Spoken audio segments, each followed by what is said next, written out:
សួស្តីបងប្អូនទាំងអស់គ្នាស្វាគមន៍មកកាន់ channel របស់ខ្ញុំថ្ងៃនេះសូមបង្ហាញបងប្អូនអំពីរបៀបធ្វើការ switch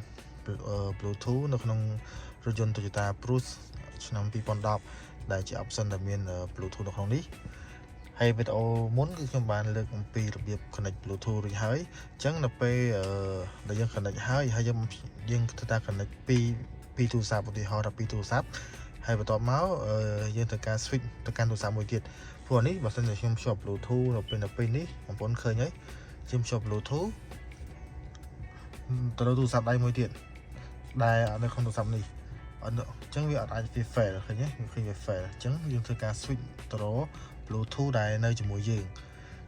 អញ្ចឹងយើងអាចចូលនៅចុចពាក្យថា set up ហើយយកពាក្យថា audio យកពាក្យថា select portable player បងប្អូនចុចមកអូខេ slow បន្តិចអូខេ audio អូខេនេះយើងអាចធ្វើការ add បាន12ទូរស័ព្ទឯងឥឡូវខ្ញុំប្រើរបស់ខ្ញុំវិញយើង select របស់យើងវិញហើយយើងអូខេជាងវានឹងធ្វើការ connect Bluetooth ជាមួយនឹងទូរស័ព្ទដែលនៅជាមួយយើងផ្ទាល់អូខេវា complete វា switch complete ហើយជាងយើងធ្វើការអាចភ្ជាប់ Bluetooth បានវិញហើយទៅ audio វិញមក Bluetooth អូខេហើយវា connect ធម្មតាជាងខ្ញុំ play អាចជំនាញអត់បើកខ្លាំងពេកអូខេ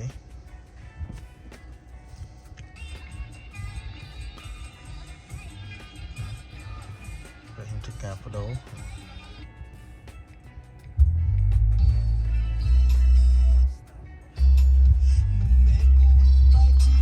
អូខេអរគុណច្រើនបងប្អូនអរគុណសម្រាប់ការតាមដានជួបគ្នានៅវីដេអូបន្តទៀត